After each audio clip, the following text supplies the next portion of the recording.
तो हमारे बिना कोई भी सरकार नहीं बनने वाली। एक तरफ एनडीए है, एक तरफ इंडिया है, दोनों ही तड़फ रहे हैं। ये देश के जो मालिक हैं बहुजन, ये किधर जाएंगे? और जैसे ही बिहार में जाति जनगणना आई है तो इनको पता लग गया कि ये कितनी जनसंख्या में है। और माननीय काशीराम साहब का एक बहुत अच्छा नारा है कि जितनी जिसकी संख्या भारी उतनी उसकी हिस्सेदारी, और वोट हमारा राज तुम्हारा नहीं चलेगा नहीं चलेगा।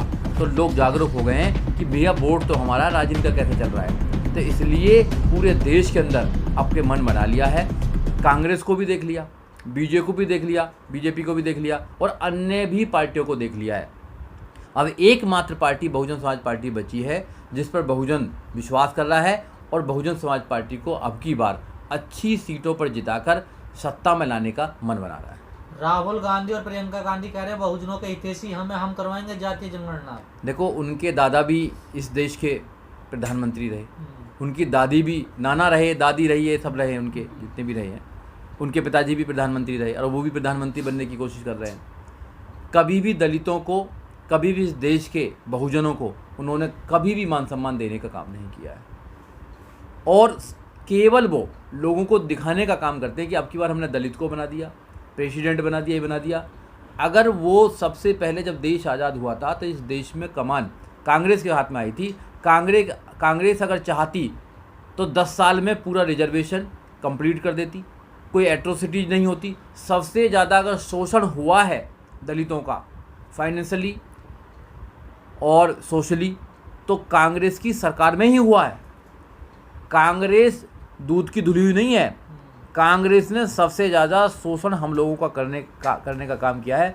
कभी भी हमको जो संविधान में अधिकार है वो नहीं देने का काम किया है। इसलिए कांग्रेस जो कहती है वो करती नहीं है, और जो करती है वो कहती नहीं है। इनके खाने के दांत और हैं, दिखाने के दांत और हैं, करनी कथनी में अंतर है।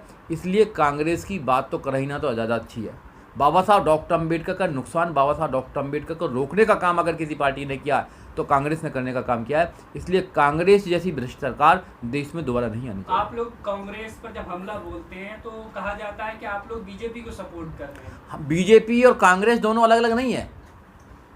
जनता के लिए और लोगों के लिए अलग अलग होंगे, मेरे लिए अलग नहीं है। बहुजन समाज पार्टी के लिए अलग नहीं है। वो बड़े हिंदू, छोटे हिंदू, वो जनेधारू हिंदू हैं भाई। वो राम की बात करते हैं, वो हनुमान की बात करते हैं, वो किस किस की बात करते हैं, तो उनमें होड़ लगी हुई है। तो वो बड़े हिंदू छोटे हिंदू की होड़ लगी हुई है, देश को अच्छा बनाने की होड़ नहीं लगी हुई है। देश के संविधान से कोई लेना देना नहीं है। जब उत्तर प्रदेश के हाथरस में कोई कांड होता है, मनीषा वाल्मीकि बहन के साथ में कांड होता है, तो राहुल गांधी भी चिल्लाते हैं, प्रियंका गांधी भी चिल्लाते हैं और ऐसा करते हैं जैसे सबसे ज़्यादा दुख इनको ही हो रहा है।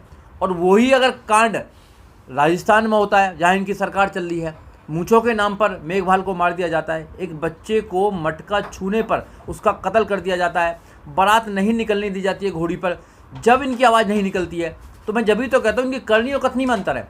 हमारे लोगों को समझना चाहिए कांग्रेस का चवन्नी भर भी मेंबर बनने की जरूरत नहीं है। कांग्रेस और बीजेपी दोनों अलग अलग नहीं है। जब दलितों को, इस देश के ओबीसीओं को, संविधान को ख़त्म करना होगा तो ये दोनों एक साथ आ जाते हैं। इनके जितने भी नेता हैं इधर उधर घूमते रहते हैं, वो अलग अलग नहीं है। अभी आपने देखा होगा कि इनके कितने लोग हैं जो कांग्रेस के अच्छे पदों पर थे मगर आज वो बीजेपी में मिनिस्टर बने बैठे हैं। तो इनकी एक ही सोच है इस देश में मनुवादी विचारधारा को स्थापित करना, हिंदुत्ववादी विचारधारा को स्थापित करना, संविधान के विरुद्ध माहौल बनाना और संविधान को खत्म करना। तो सवाल किया जा रहा है कि बीजेपी संविधान बदलने की बातें कर रही है, इसलिए छोटे मतभेद भुला करके संविधान बचाने के लिए इंडिया के साथ आना चाहिए बीएसपी को। इंडिया को बहुजन समाज पार्टी के साथ आना चाहिए अगर वो संविधान को बचाना चाहते हैं। इस देश में संविधान को बचाने की लड़ाई एकमात्र पार्टी बहुजन समाज पार्टी लड़ रही है। उसकी एकमात्र नेता बहन कुमारी मायावती हैं।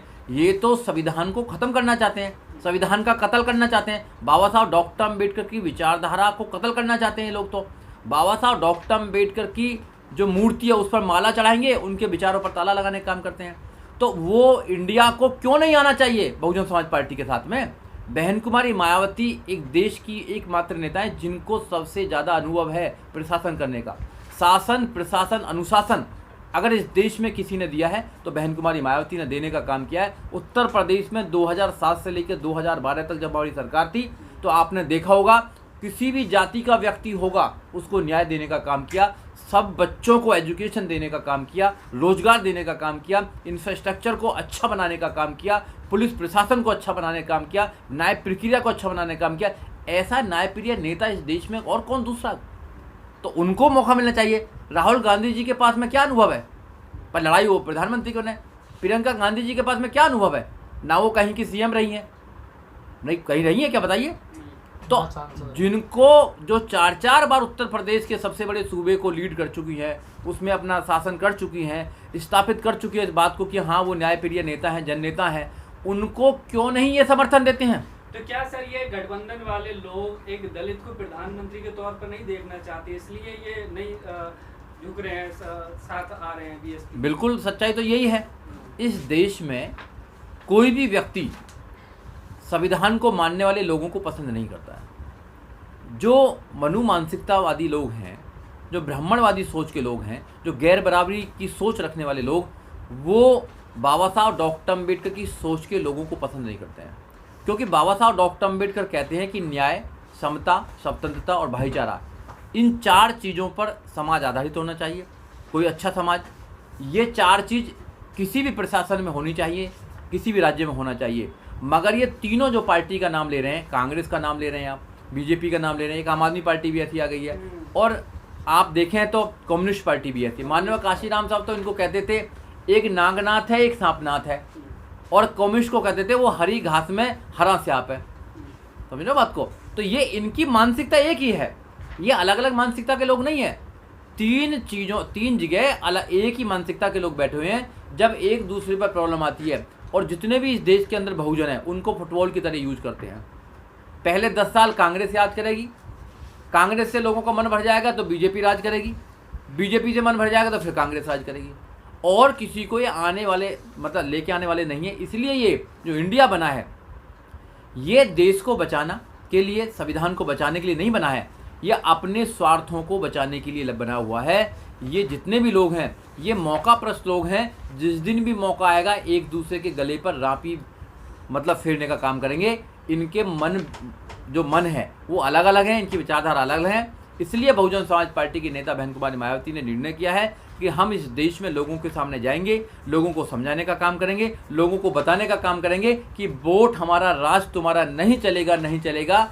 और जिसकी जितनी मतलब भागीदारी, जितनी जिसकी संख्या भारी उतनी उसकी हिस्सेदारी होनी चाहिए, ये होना चाहिए। सर बहुत सारे बहुजन समाज के लोग दूसरी पार्टियों में जा रहे हैं, जैसे अर्चना गौतम है, राजेंद्रपाल गौतम है, लेकिन वहाँ पर उनके साथ बदसलूकी हो रही है। अर्चना गौतम की तो पिटाई भी लगाई गई। ऐसे लोगों को क्या कहेंगे जो इतना बड़ा दल अपना होते हुए? देखिए, उसमें बहुजन समाज पार्टी का तो कोई दोष है नहीं, ना मेरा कोई दोष है। अब कोई दूसरे घर में जाएंगे तो जब उसका मन करेगा, जब पीटेगा, जब मन करेगा भगाएगा उनको। तो ये तो उनको समझना चाहिए जो नेता अपनी बेइज्जती कराने जाते हैं। जब बाबा साहब डॉक्टर अम्बेडकर ने एक ऐसी विचारधारा दी है, जब माननीय काशीराम साहब ने हमें घर बनाकर दे दिया है, तो उस घर को मजबूत करना चाहिए। मगर कुछ चंद लोग जो अच्छे पदों पर पहुंच जाते हैं, अच्छी पोजीशन पर पहुंच जाते हैं, वो अपने आप को अम्बेडकरवादी कहने में भी शर्म महसूस करता है। इसलिए ऐसे लोगों के साथ ऐसा ही होना चाहिए। उनको उनकी औकात पता लगना चाहिए कि अपनी झोंपड़ी को फूंक कर अगर तुम किसी के महलों में जाओगे तो महलों वाला कब निकाल देगा तुमको, वो तुमको पता भी नहीं लगेगा। फिर तुम्हें अपनी झोंपड़ी में भी कोई नहीं रखेगा।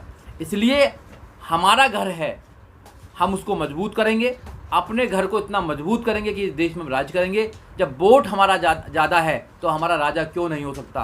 तो इसलिए सवाल है समाज के लिए भी, उनको सोचना चाहिए नौजवानों को, जो अपने छोटे छोटे लालच के लिए बीजेपी, आरएसएस और बजरंग दल और इन छोटे छोटे संगठनों में जाता है और पार्टियों में जा रहा है, जैसे बीजेपी में जा रहा है, कांग्रेस में जा रहा है, आम आदमी पार्टी में जा रहा है, अन्य पार्टियों में जा रहे हैं, उनको भी समझना चाहिए कि इन पार्टियों में आप पूंछ की तरह हैं, लंबी तो हो सकती है, मजबूत नहीं हो सकती है।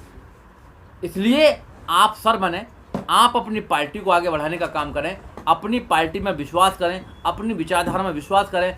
जिन व्यक्तियों ने फूले साहू अम्बेडकरी विचारधारा के जो व्यक्ति हैं, जो बाबा साहब डॉक्टर अम्बेडकर ने अपने 4 बच्चों की कुर्बानी दे दी हमारे लिए, आज हम यहाँ इसलिए बैठे हैं कि बाबा साहब डॉक्टर अम्बेडकर ने हमारे लिए काम किया था। आज नौजवानों की, जो हमारे समाज के नौजवान हैं, उनकी ड्यूटी भी बनती है कि बाबा साहब डॉक्टर अम्बेडकर के सपनों का भारत बनाएं। आइडिया ऑफ इंडिया जो बाबा साहब का है उसको इस देश के अंदर स्थापित करें और बाबा साहब डॉक्टर अम्बेडकर के मैसेज को, माननीय काशीराम साहब के मैसेज को, ज्योतिबा फूले साहब के मैसेज को, साहू जी के मैसेज को, जो महापुरुष हैं उनके मैसेज को हर नौजवान के पास ले जाने का काम करें, हर घर में ले जाने का काम करें। जिस दिन हम इस काम में कामयाब हो गए उस दिन सरकार हमारी होगी, बहुजनों की सरकार होगी, बहुजन समाज पार्टी की सरकार होगी।